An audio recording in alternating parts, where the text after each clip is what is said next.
Did a meeting between a sitting U.S. president and extraterrestrial beings precipitate these and countless other cases of alien abduction?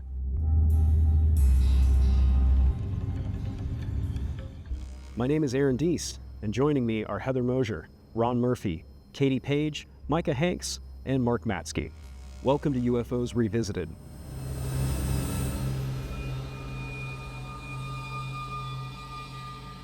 So the story with this case seems to be that in 1954, President Dwight Eisenhower was roused from his sleep in the middle of the night and taken to Edwards Air Force Base to undergo what is purported to be emergency dental surgery, some kind of an emergency dental procedure. The continuing story is that the dental procedure was a cover-up, and that this was actually intended to be a meeting with two extraterrestrial beings described as Nordics. Now I'm wondering, what else do you guys know about this case? What other details have come across your radar? Well, I know that an offer was made basically to trade technology for, the deal that we would shut down our nuclear weapons, and that Dwight Eisenhower wasn't comfortable with that because, we need to have some defense weapons. We don't know what the Russians have and whatnot. So I know he kind of turned down the deal, and I believe a later deal was struck.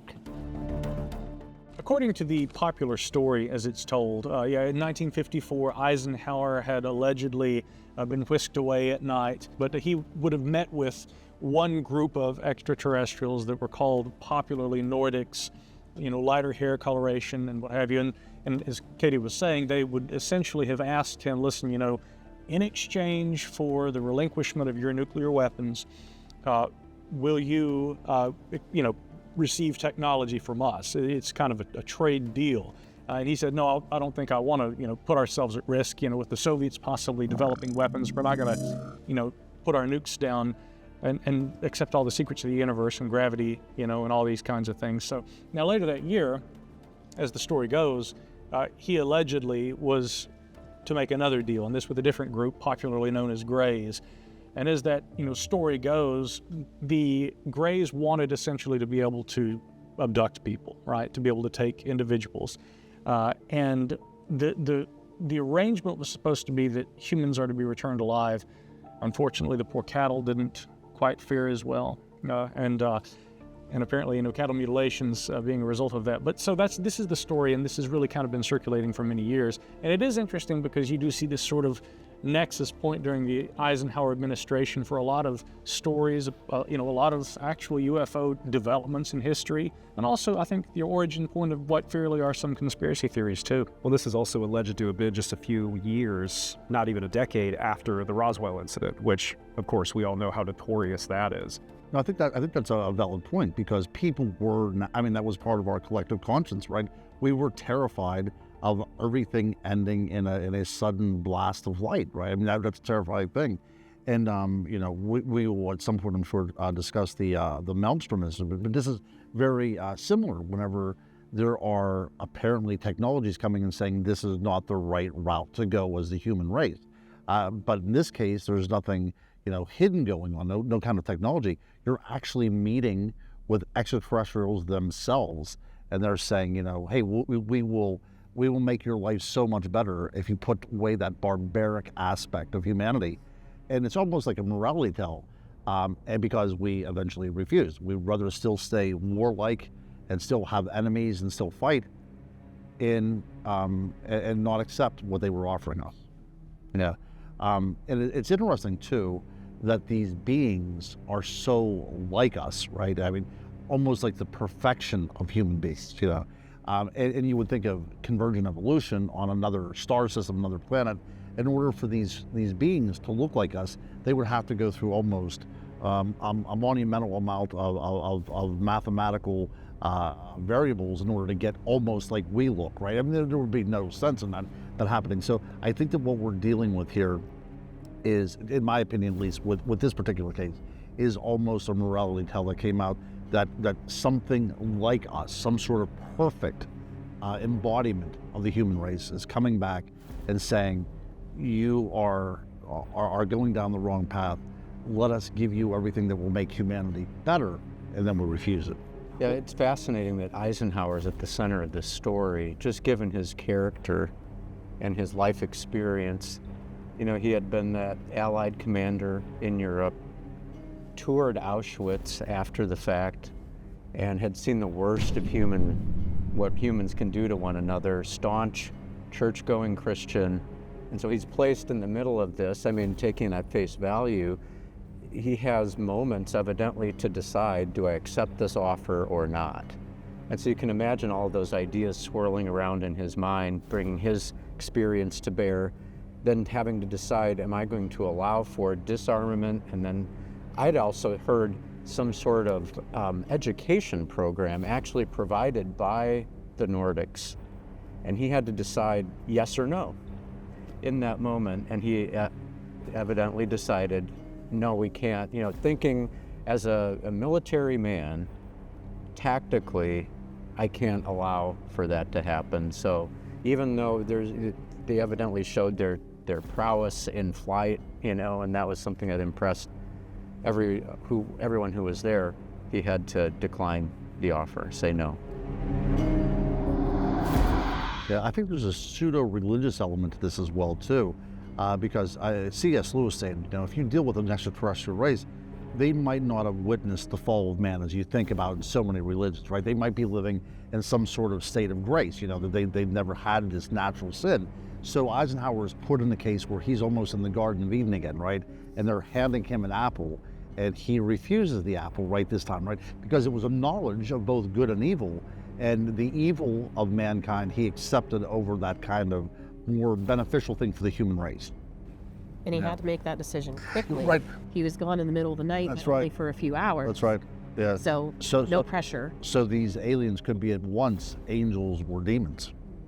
I think these are really interesting points, by the way, because, I mean, you know, this story, we've heard this for many years now, and it's not, by the way, the only case, but the morality story element of this is something I find particularly interesting for a couple of reasons. One, because, again, we do have, of course, the Allied commander, you know, World War II, literally a hero who due in part because of his success during the war and his popularity among the American people, no doubt that influenced his election. And we have, in addition to a wartime hero, we have at the very beginning of the Cold War, a period in U.S. history where, I mean, the fate of humanity, for all we knew, was hanging in the balance. So to place at his feet, you know, a decision like this, first, you know, will you put your weapons down in exchange for the fruit of knowledge? No, but we'll strike a deal with the devil on the other hand, you know, and I think that maybe there's more cultural commentary here. I'm probably giving away, I think my tell just was showing there. I have some personal doubts about the actual literal truth of the Eisenhower narrative, but I still think it's kind of significant to look at it in these terms. But there's another dimension to this too that you got to take into consideration when it comes to this story. We have the MJ-12 documents. I remember talking with the late Stanton Friedman many times about these, and of course, you know, Stanton, he had gone to the National Archives and he'd looked for evidence of, you know, did he actually go, Eisenhower, to a dentist that night who on the weekend and, you know, late at night would have, you know, even been accessible. Yes, to a U.S. president, he probably would have been, versus the alternative. He's whisked away to go speak to extraterrestrials. So, I mean, there have been a lot of great researchers who have dug deeply into this. But when you look at the MJ-12 documents, there, of course, was a briefing document for the incoming president that, you know, already basically laid out on the table. Here are the things that we know about the phenomenon. Here is the group of individuals who were tasked with studying this. Truman knew about this, right? So in the broader mythos of like presidential involvement in all of this and the UFO mystery going back to its early origins during the Cold War, I find these stories incredible. And I think that there's also a deeper thing that kind of reflects how we as humans felt at that time, how we were trying to relate to societal issues, all of it. And there's all kinds of trivial variations in the story as well. Like, for example, the press, somebody put out that Eisenhower died that night and then retracted it immediately. No explanation given, just to be like on top of whatever scoop they thought, because evidently something strange was happening with his health and his location at that given moment. And that's just fascinating to me. Like, mixed in with all of this is this legitimate gaffe that for a moment somebody could have gotten their hands on news like that, only to say, oh no, he's fine, he just bit into like buckshot in in a duck or something and broke his tooth, because that was the story that was offered. Yeah. Well, and that's another interesting, we'll probably return to this several times, but that's an interesting parallel with the Roswell case, where you had these headlines that came out almost immediately as soon as buzz started to surround this incident, and then they were retracted or they were contradicted, and it's another case of military government direct adjacency to one of these purported phenomena. What's interesting about this, as unfeasible as it seems, is that Eisenhower's great-granddaughter has gone on record to state, yes, I believe this is true. And I've listened to some of the interview audio, and basically she says she grew up hearing about this, that it was just something that she knew about. What are our collective thoughts on that? Because that to me is a really interesting linchpin. I think that's a really important, in just doing interviews, and Mike and I were just talking about this a little while ago, that, these historical cases like this, these people pass away and you lose it, but it does get passed down from generation to generation. And who do you tell these enormous secrets to? Your family members, the people that are closest to you. So I take great weight, even though it's secondhand. I think that is important to look at that. Also, this makes me think about, in the research I did in the APA reports for the ranch, and there's a Mamie Eisenhower, Dwight Eisenhower, Lowry Fitzsimmons connection for Colorado, and I'm from Colorado. But it was reported that there were basically a war going on between the Nordic race and another type of race, and they were in conflict with one another. And it's interesting to me that Eisenhower, like Heather said, had to think quick on his feet and make these really massive decisions for humanity, for the world. And I think to the headlines as well, like these are quick, rash decisions, and then they think for 15 minutes and go, oh, whoops, we shouldn't have done that, and they pull them. So, all really. And we see that today in the internet age, where information is put out there and then it's contradicted and it's retracted, and sometimes we never know exactly what's really going on. But it's interesting that that would happen in a time period when it took longer to disseminate that information. It takes a lot longer to print a newspaper headline than it does to post something to a website. So it's just such an interesting aspect of this case. But the story then continues that Eisenhower did strike a deal with purportedly a different alien race to allow for the cases that we're going to discuss here in just a moment. Do we know, this is a genuine question, is there any conjecture of what that alien race is alleged to be? Because we hear the description of the Nordics as being a very specific race. Does anyone have anything on what that other race is alleged? Part of the problem is, I think, that in that story, as opposed to the first one where there's a visible meeting of the minds, in the second case, there are two discs, one landed, and Eisenhower allegedly went into the craft in order to have whatever meeting took place, which would imply there was no sighting of what that alien race would be. That would make it more difficult, obviously, and the implication that he was going in there to make something formal, formalize a document. I don't know that that's how we interact with people or beings from other worlds, as sign a contract or something of that nature, but it does imply that there was some agreement taking place, but that it's, as far as what I saw, that there wasn't the same visible meeting. I mean, some of the stuff that I've read indicates that the first meeting with the Nordics was even filmed.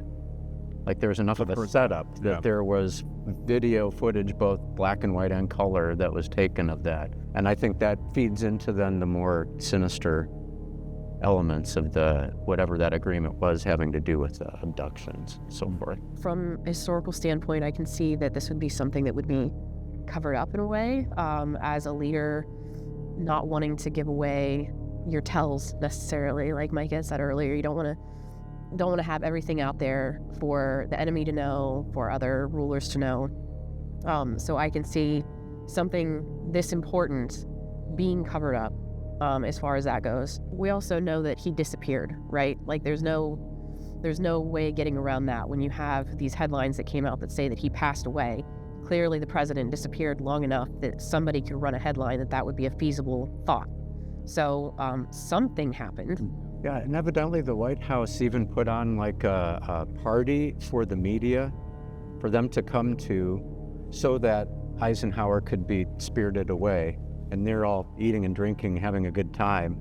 and he's having the meeting. I mean, they created that sort of diversion twice in both of these cases, which is just amazing. Just to follow up on something that you were discussing there, Aaron, the idea that if it were a construction, I always try to play every possibility and always stay agnostic. You know, I'm open to whatever the ultimate conclusion may turn out to be. But in this case, you know, one possibility that should be explored is, could this story be part of a broader narrative? And if so, what would that be and why would that be? Now, I think UFO researchers have a bit of a reputation for being conspiratorially minded, and being paranoid, but there's good reason for that. I mean, there are very good reasons why people end up not trusting everything that they are told and what the government conveys to them, especially about this topic. I'm sure in some of our conversations we'll get into some of that. But with regard to this case, one interpretation, we talk about filmed landings, for instance. There's this very, very interesting story involving a filmmaker, Robert Emenegger, back in the early 1970s. He was going to be producing a documentary film. He did. It was called UFOs Past, Present, and Future. And there was a short book that he wrote of the same name. Really should be required reading in the history of this topic. And I bet David Marler's got a few copies of that at the National UFO Historical Records Center. But the whole Holloman landing story goes that Emenegger was told there is some footage that we have of a landing where some beings dropped down in a flying saucer, and there was some sort of a meeting that took place, and we might be able to get this footage for you, and you could use this in your documentary. The documentary goes into production, and then as Emenegger tells it, sometime later in the production phase, he's kind of told, well, listen, we tried to get the footage for you, we couldn't get it, but here's what you might do. You might say that, what if this one day happened, or it might have already happened? And so they produced a series of color drawings that depict these beings. They had large noses, kind of grayish skin, almost Egyptian-style headdresses and things. And it's portrayed in the film toward the end as a what-if scenario. It's also described in the book. A lot of people have looked at that and said, well, could this have been, and I think to borrow Jacques Vallée's term for it, the dangling carrot?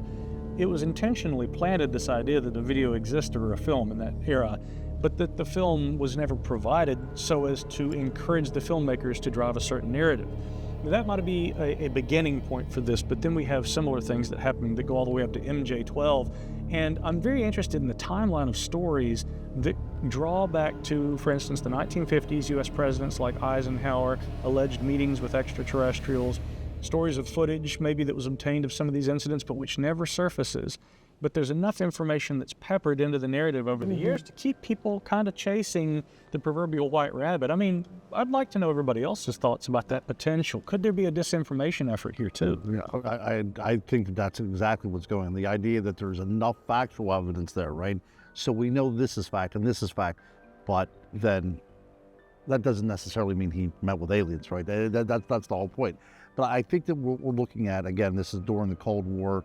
We're just, less than 20 years away from the Kennedy assassination and everything that happened with that, the idea of misinformation there. So the idea of covering things up on so many different levels this is indicative of this time period. So I think I'm going to have to agree with you on that as well, too. I think that there is misinformation going on here, deliberate to cloud whatever is actually going on.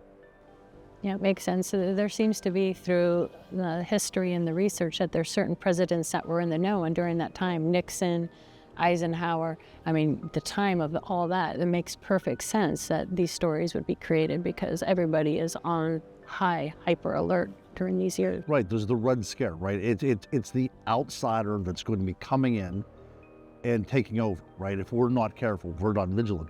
And now we are to believe that the ultimate outsider, something from not within our universe or not within our solar system, is coming here and meeting with the president and then, offering him a whole bunch of good stuff, and he refuses, and then instead makes it another deal for abductions. So. And this is an age of innocence too, still, because the story, whatever else you pepper in, you have an absolutely trustworthy president at the center of it. So the United States is still looking at this as someone who is worthy of our admiration and respect. And if his name is attached to this, then there has to be some veracity. And that helps get those stories across. If they are disinformation, you have to have some sort of anchor of validity to it. And Ike would have been the ultimate anchor, right? I mean, if he was part of that, then there has to be some weight to this. Has to be true. Yeah.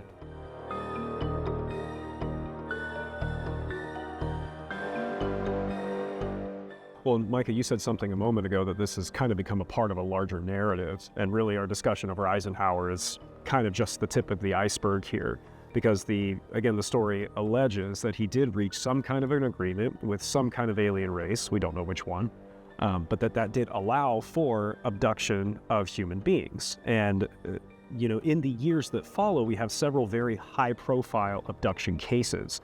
I will admit from the outset that historically, I've been extremely skeptical of abduction phenomena for reasons which are myriad and which I'm sure we can discuss. But going into this, it almost seems to have set a stage for all of these other cases. So, we can start item one, perhaps one of the most notorious, the Travis Walton case. Travis Walton's case is a really interesting one if we're going to talk about abductions, because especially with relation to the Eisenhower narrative, Travis Walton, after he was taken aboard a craft, and to briefly summarize what happened, he was part of a logging crew in the mid-1970s that were out there. They were doing work for the U.S. Forest Service, had a contract. Coming off the work site one evening, they're driving up through the woods, they see a bright light, and as they round a curve and get to this opening where they can see this object, there's this essentially a saucer-shaped craft that's hovering over this opening. And Travis does something that most people probably wouldn't have done. He runs out and runs toward it. You don't usually run toward the grizzly bear. You don't run toward the animal that's going to kill you or the thing that you can't explain. But actually, Travis's reason for this was made evident later. He and his brother had always been interested in this phenomenon. And they had said, if we ever see a UFO, we're going to try and get as close to it as we possibly can. That's what he was trying to do. He was trying to get a good look at this, and I have to admire his bravery. He gets up under the object, he's looking at it, he's hearing some sounds, and then all of a sudden, bam, something happens. In the film depiction, of course, he's levitated off the ground and it knocks him backward. We can speculate if this is some kind of an electromagnetic phenomenon or an electric spacecraft. Maybe it was grounding, who knows what happened, but Travis felt he was injured, and he's left essentially there. His friends thought he was probably dead, and they leave, understandably, the scene. They go back to try and find him later. They don't find him. But while he's on board the craft, according to Travis's story, he immediately wakes up and he's not sure of his surroundings. He said it felt very kind of humid and muggy in the room that he's in. And as he opens his eyes, the first thing he sees are these diminutive, I think almost, infant-like in appearance is how he described them. We might liken these to the popular idea of grays. Some versions of the Eisenhower narrative, I'll point out, say that the second group, the group that he made the deal with, might have been the Greys. But after he sees these beings, he jumps up, he grabs an object, and he starts swinging it. He says he literally knocks one of them over, and he says there was just no force, nothing pushing back. These little guys were so small, they weighed nothing. So they put their hands up, and they back out of the room, and he's understandably very scared. He goes out into the hallway, goes down, enters another room. There's kind of a control unit of some kind in a chair. He sits down. He's kind of tampering with this, the thing you don't do when you're on board a flying saucer, by the way. Let's see what this button does. Admittedly, I'm pretty curious too. I probably would also. But after he's there doing this, he says another individual appears in the doorway behind him.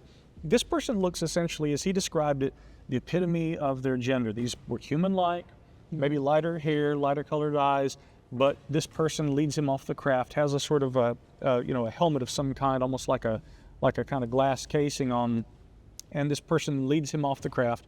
From that point on, I think all he described seeing are these beings, but again, with those descriptions that we see, the lighter colored hair, epitome of their gender, it's very much almost the archetypal kind of Nordic. So we have the very two kinds of archetypes of ETs that we see from the Eisenhower narrative in Travis Walton's case. Now, let me just say, I've met Travis many times myself. I've spoken to him about his case. I actually find Travis to be incredibly credible. And as a benchmark for people who say they've been on board a flying saucer, I think his case is probably bar none the most important. And I find it very interesting. But it's particularly interesting in the context of the Eisenhower story with the kinds of beings, the two different varieties that he had within that singular experience. Really strange stuff. Yeah, I'd like to backtrack just a second here. So we talk about the president making a deal, right? What happens if he refused? See, that's the other thing. Like, why are they asking permission? If they're capable of doing this, you know, so they go in there and he says, no, I'm not going to do it. Well, we're going to do it anyways. We just want to let you know that this is going to happen. I think that is one of the things that's fundamental about this as well. Why are they asking permission? And then you have to ask, why did he give permission, right? Yeah. Because Carl Sagan said, if there's this kind of technology out there, you would only have to abduct one human being and you get everything that you need out of the DNA and everything else like that, right? But there could be something nefarious going on, because why would you abduct people and why would you abduct cattle is if there's something environmental that they're testing, right? If there's some sort of absorption in a human that is different at different times in different places. Now, if that is the case, then that might be our government, again, we're talking about covering up, putting things into the environment that is negatively affecting people around us. So we use a smokescreen of aliens in order to find out exactly what's going on. If we're testing chemicals of some kind, radiation, it could be a multitude of things. But the aliens could be a very good explanation put out there. This is why these things are going on, when we are in fact the ones that are experimenting on ourselves. But simply put, if you were involved in something so clandestine, you didn't want people to know about it, there might be, political and social repercussions of this coming to light. I mean, the best thing you could do, if it's our government or anybody else, any kind of a human actor, the best thing you could lead people to believe is, it's aliens. Aliens have this technology. They have that flight capability. They're the ones doing the experimentation. So again, it may sound conspiratorial to some, but I mean, that hypothetically makes perfect sense. Right. Especially whenever you're dealing with a mob mentality, right? You're dealing with the least common denominator. So, and you're afraid, right? So if these things are going on in certain places, you tend to stay away from those places, right? So there's already a boogeyman element to it. So, and I don't like to be out here proposing that these kind of things happen, but I do believe that there have been people who have been assassinated and there have been stories put up around them that weren't actually true. So there's different motivations out there all the time. Nobody's going to stand up and saying, we don't want to see our neighbor or our fellow American being experimented on by what's going on. But it seems like some of the tests that are being, reported are dealing with extractions of some kind to find out from, a genetic level, what might be going on to that person. And the only way that I can see that happening is it's testing some sort of environmental influence upon that biological entity. That's why these are happening. Well, that kind of takes us into one of the points I wanted to make for our next case, and that is the Barney and Betty Hill abduction. What's interesting about this case is they were an interracial couple. They were driving back to their home in New Hampshire from Niagara Falls, I do believe, and they saw a light that was following them, and then according to the story, it kind of lands in front of them and they're abducted, and through hypnosis it comes back that Betty Hill was being tested for various things regarding a woman's biology, and she was even shown a star map of where these beings were reported to come from. But I think that's it in a nutshell. But there's so much more underlying the story as well too. We're dealing with two people. Betty was a social worker. Barney was involved with the NAACP. So there's a political element to this story as well too. And it kind of changes with the more hypnotic inference that's going on as well too. I know that you guys will talk about this as well. But I know initially Barney suggested that these beings, of course, at one time had, hair. Sometimes he even said they were wearing hats and a scarf. So they seem to be much more human at the very beginning. And as it goes on, then they become these almond-eyed, ball-headed creatures that we know so well today. But I think that what we see in this case is something that is definitely part of the culture in which it developed. And I think that we can talk more and more about this, but I think there's such a psychological component and such a commentary on America at that particular time and place that that's worthy of a discussion.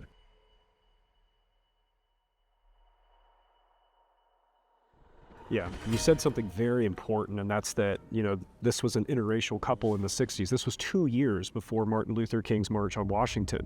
So these are some of the most important and pivotal days of the civil rights movement. So we have to ask the question, if this was some kind of a fabrication or a hoax, why would these individuals want to subject themselves to public scrutiny at a time when the dialogue was very, very, very different? So that's what I very much seem to latch onto with this particular case, at least for me personally.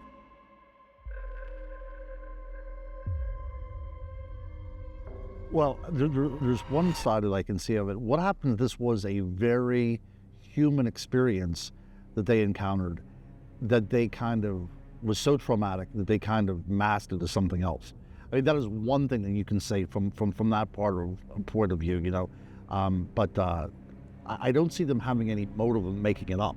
Something happened. It was either very, very human or extraterrestrial. There's really little that goes in between that. And there was some evidence too on Betty's dress. There was some substance on that dress, and the map, the Zeta Reticuli map as well. So we have some tangible things to look at. An interesting point too about the Betty and Barney Hill case to me is there's a lot of emphasis placed on the hypnosis sessions that Dr. Benjamin Simon did.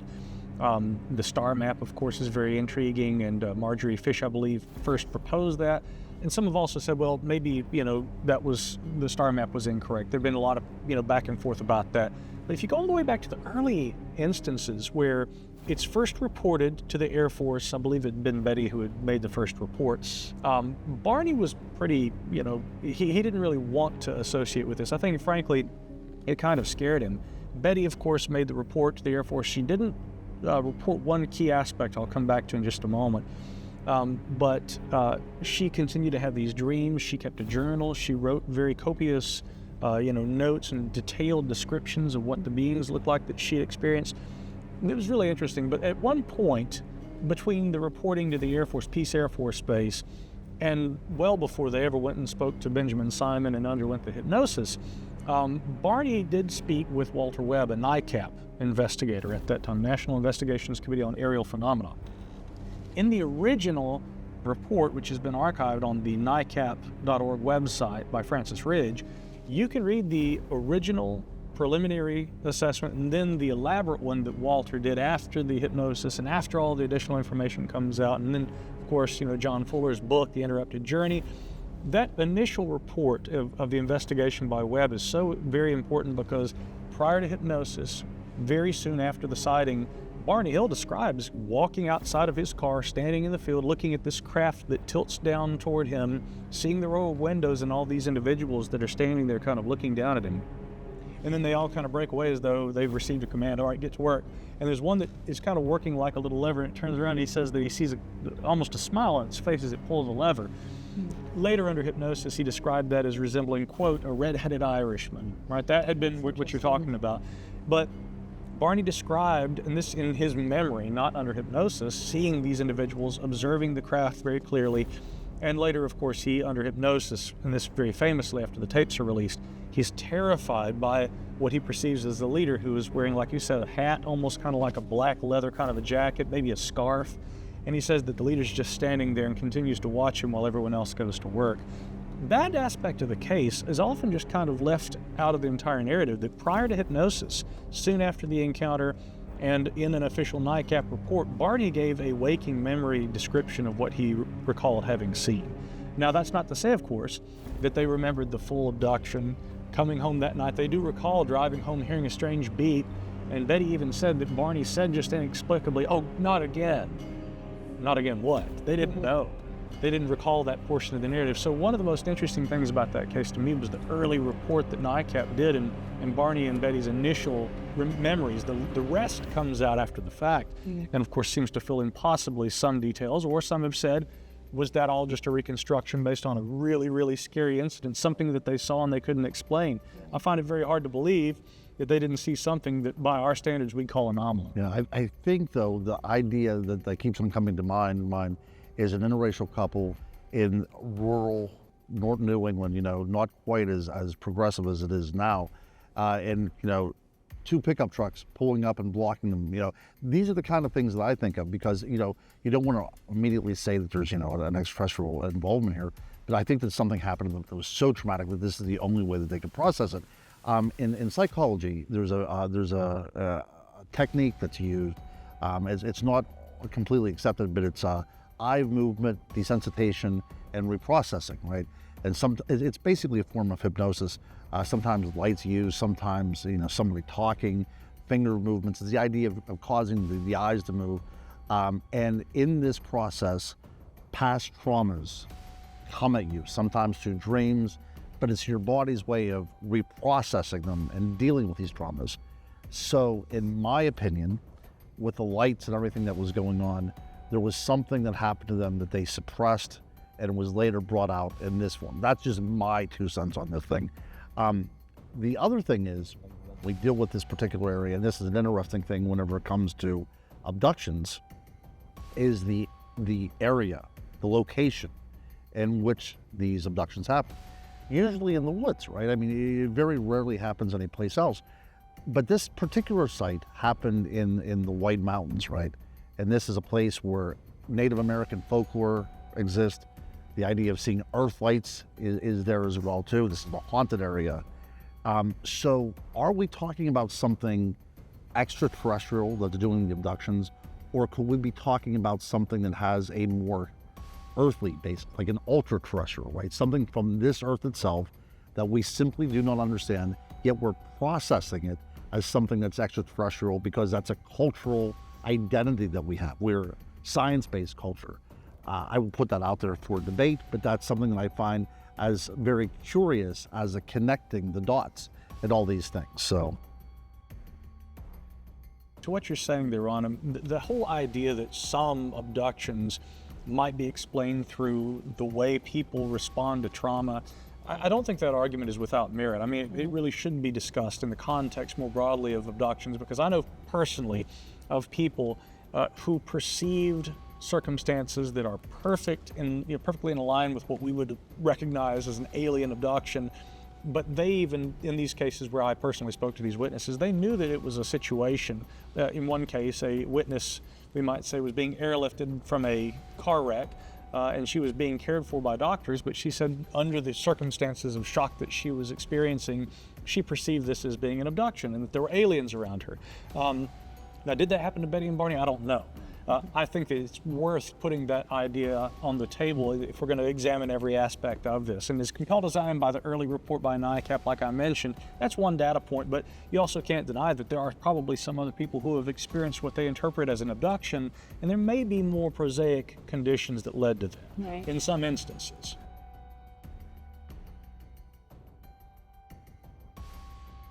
But is this the first instance in which hypnosis was utilized as a way of gathering information on an abduction case?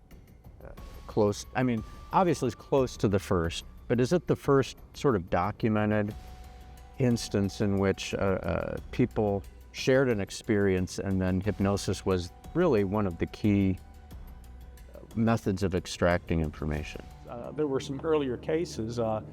We might look, for instance, back to the late 1950s with Jerry Irwin, and that story of a gentleman who had something strange happen. I mean, it seemed to, tick a lot of the check boxes, for a abduction type scenario. And he was administered sodium amytal by the U.S. Air Force. Now, whether you would consider that a hypnosis or not, it was more like an interrogation under the influence. And they probably weren't hoping to find out whether he was abducted by aliens. They were going to find out, were you telling us a lie about why you weren't back on base at the time, because he was with the U.S. Air Force. But that one, of course, predated Betty and Barney by a few years. As far as their case, not only being higher profile, it seems to be the first popular instance of hypnosis used to help people allegedly recover memories about their experience. We will return to the question of hypnosis very shortly, because it also connects to the third abduction case that I wanted to profile, and that is Mr. Whitley Strieber. And this case is alleged to have taken place in December of 1985. So we're talking about going from Barney and Betty Hill in the 60s. We're jumping forward almost 25 years. But Mr. Strieber's story is that when he was 40 years old, he awoke as he was being carried out of a cabin. He found himself surrounded by several different alien beings, which is one of the things about his case that I find really compelling. And of course, Mr. Strieber went on to write several books, and he's now one of those names that is really very, very much cemented when we talk about discussions of abduction phenomena. You kind of can't without his name coming up. Well, I have a take about reading his book. I would have been about 13 or 14 years old when Communion was available widely in paperback, and I was fascinated. I read it, but I would read a chapter and then turn it over by my bed so I wouldn't have to look at that picture on the cover of the classic almond-eyed gray alien that he evidently was being visited by, or multiple times. And I just, I don't know, that still is a strong impression that I have, is how fascinating but unnerving at the same time, because that was probably my introduction to the abduction phenomena in a very detailed way. And as I was reading it then, my conclusion was just, if it's that detailed and he's going into to this degree, then it had to have happened. And if it happened, then what does that mean about me and any other person who could, in our nation? Right. What's so interesting is he's a professional author, right? And he writes horror and things like that.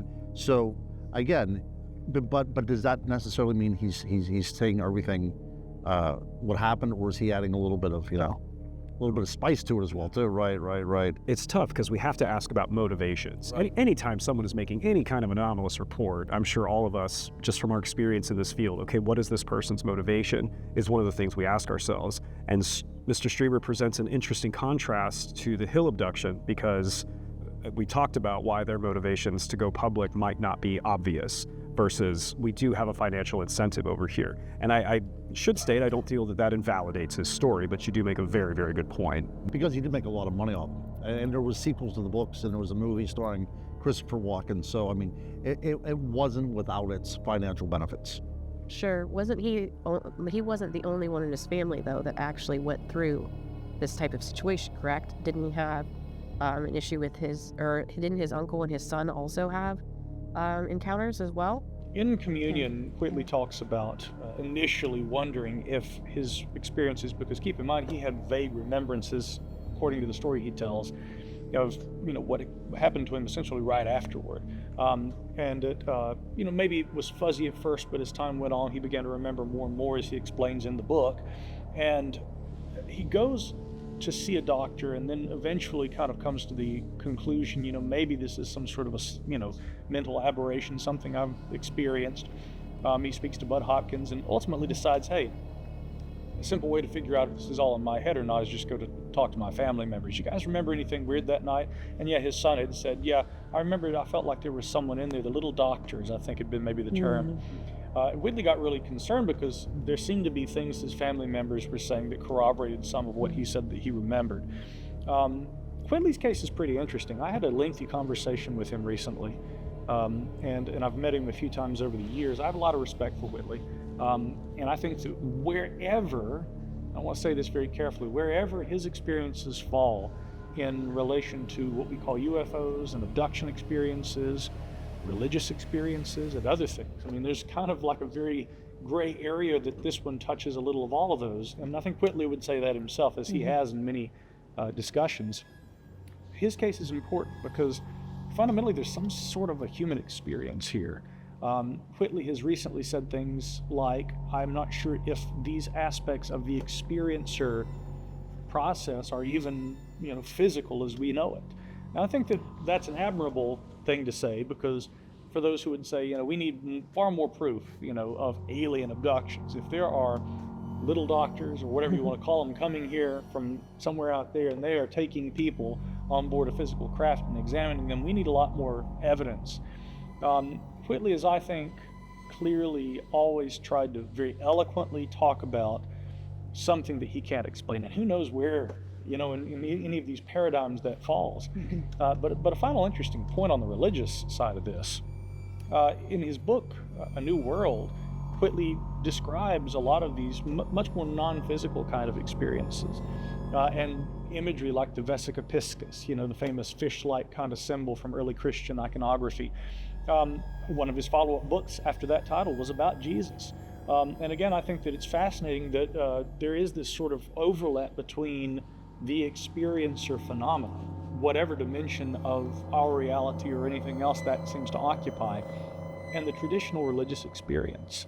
And there are plenty of other UFO cases where, like Cash Landrum, Vicki Landrum's looking at the object and she says, "Don't be afraid, it's Jesus, he won't hurt us." You know, you can't deny that spirituality element, and that's even present in cases like high-profile alleged abductions as described in Communion.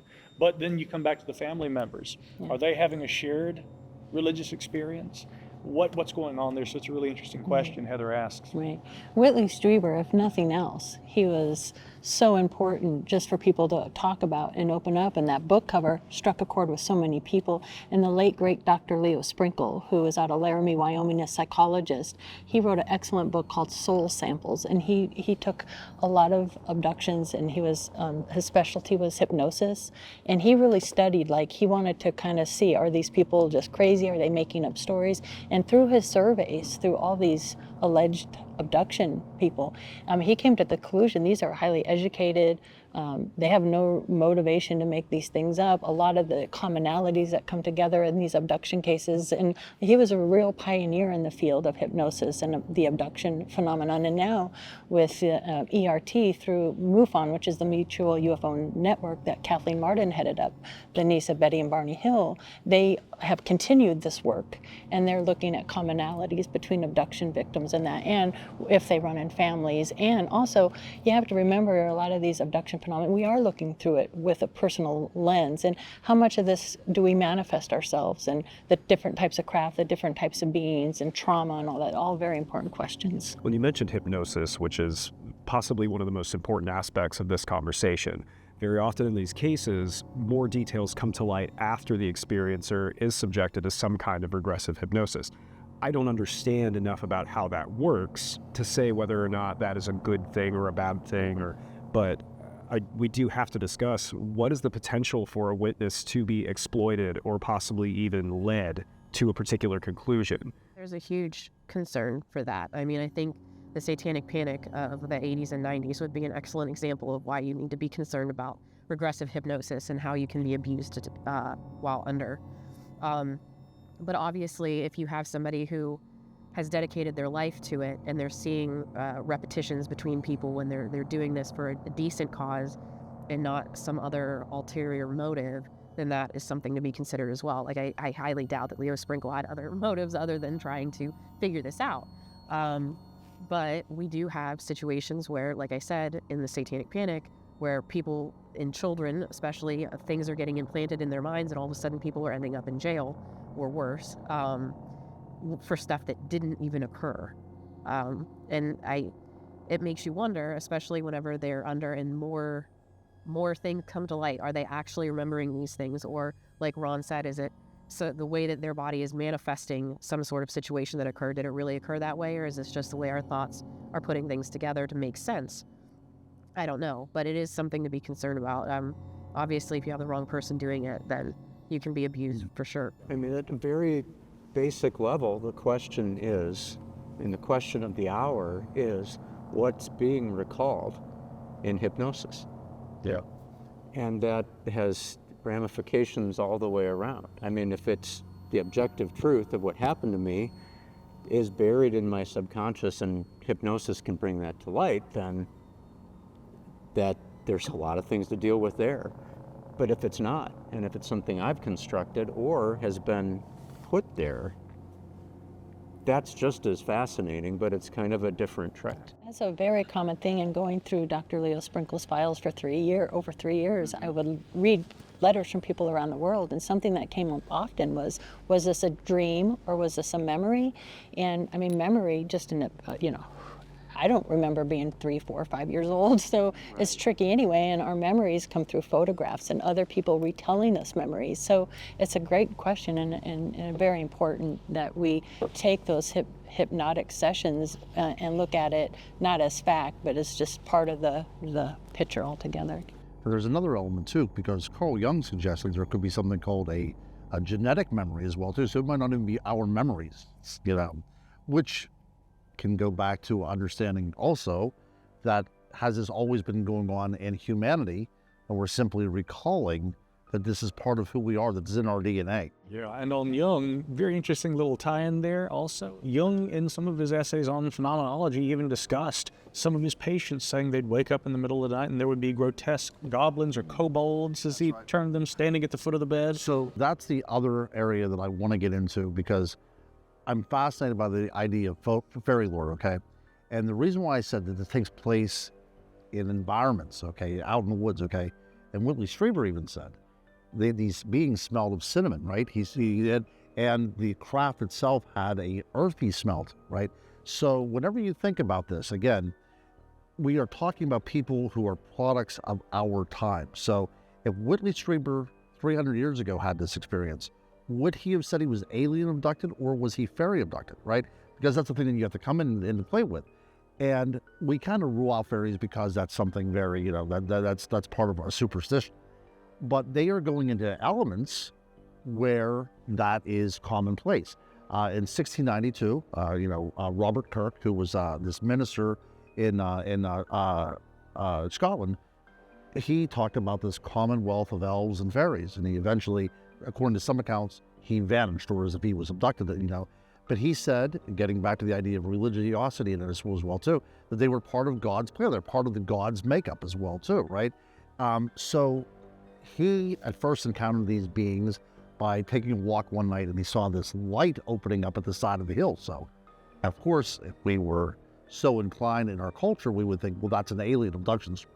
But he goes in, and one of the beings is very Nordic-like, something that Eisenhower would have probably have been introduced to. So the idea, that this great German term, Sitzenleben, right, in our time, we cannot just extract these things and look at them from our point of view. We have to figure out what was going on. That's the reason why I'm so inclined about the Betty and Barney Hill thing, because at that particular time, an interracial couple, that wasn't something that was commonplace. So we look and see what was going on. Sometimes it seems that there is a natural explanation. Now, that doesn't mean it's not still paranormal or supernatural, right?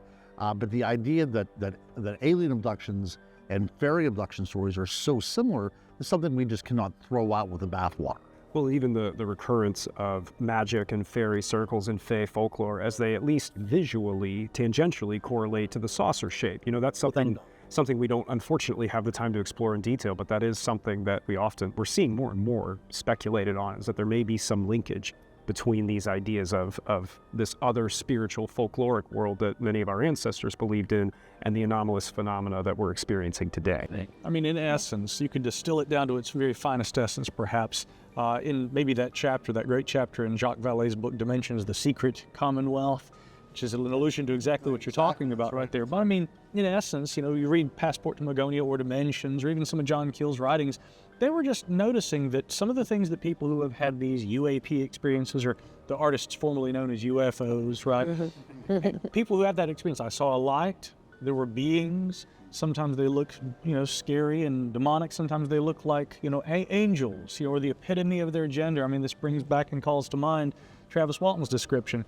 But I mean, those very kind of elements, the framework, you might say, for the modern UFO experience that many describe, you do find that in the fairy folklore of the British Isles and in other world traditions too. So Keel would have said, is there a ultra-terrestrial, and there's a lot of confusion about that word, but I interpret that to mean that he was essentially kind of saying, as the late Mac Tawney's would have said, a crypto-terrestrial. Is there something here on Earth that we don't understand, something right here in our midst, and from that this phenomena emerges? And Ron brings up children, and I think that's something that is overlooked and not talked about very often. But in going through Dr. Sprinkle's archives and David Marler's archives, there are stories from children that have claimed abduction phenomenon. In fact, I met one in Sedona. Parents are not into this phenomenon at all, and he's drawing books of the universe and planets and Hatman and E.T. and all these things that almost identically match decades earlier other children drawing pictures to Dr. Sprinkle. And now that's compelling to me. Out of the mouths of babes, right? And they're just drawing pictures of these things and they match. But to me, that's a fascinating side of the abduction phenomenon that is often overlooked. And I would love to see more research done on the children that are claiming these. Here's a question, and this may be something that Heather can comment on from a research standpoint. Is there a metric by which we can judge these cases as credible? And that may be kind of a loaded question, because how can we judge any case as credible? But when we're looking at these, what are we looking for if we're trying to make a case? Does that make sense? There's a lot to be said of, like Keeney brought up, the things that are repetitive throughout time. So to me, that there's the things that stick out in people's minds might be the outlandish things, but whenever you have the benchmarks that everybody seems to hit, that I think would be where you would have a little more credibility with something occurring, especially if it's decades in between, or you have a 6-year-old who's now drawing something from 20 or 30 years before. There's no way that they would know. Those type of overlaps are where I think we can at least rest more assuredly that something is accurate. I'm not saying that the exaggerated things or the ones that seem outlandish are wrong or that they didn't happen. I'm just saying that where you have that repetitiveness, that is where I would hang my hat as something that probably was more likely to happen. And I think part of a metric too would have to include a healthy psychological profile that we would be able to build about the individual that we were talking to. It almost goes without saying that you would have certain baselines in place so that you would know there's not some other potential cause for what this person is saying happened to them. Because there are identifiable medical conditions that can cause us to perceive things that are not actually happening, or perhaps perceive an actual event, and that translates into something else in our mind. I mentioned this early on, but for much of my life, I've been extremely skeptical of this type of phenomena. And then very recently, within the last few months, someone I know and trust relayed to me what sounded like an abduction experience. So perhaps this is the closing thought, but this may hit closer to home than some of us realize. This is not something that only happens in these high-profile cases. There are ordinary, everyday people who don't ever go public with their stories, who have had these experiences. And I think that's very important to bear in mind. And I think that the more we examine these experiences like individuals, it becomes not so much an experience, but a revelation of not only our place in the universe, but how everything interacts with us as well, too. And like Micah said, I mean, for me, the abduction experience was a hard pill to swallow as well. And Dr. Leo Sprinkle actually put me under for the ranch phenomenon. So that was just a really unique experience to go through. So I got to learn more about it. But for me, it came down to logic. Like, if we believe that UFOs, UAPs have made it to planet Earth, like Micah said, wouldn't we, if we did that, we would take whatever species is there, study it, examine it, tranquilize it. So if you believe that UAPs have made it to Earth, then it would just seem logical that yes, they would take some of us.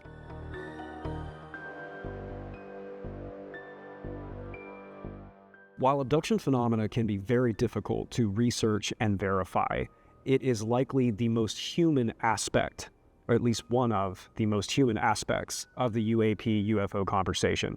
Whether or not you believe in it might be less important than the experiences of those who actually report it.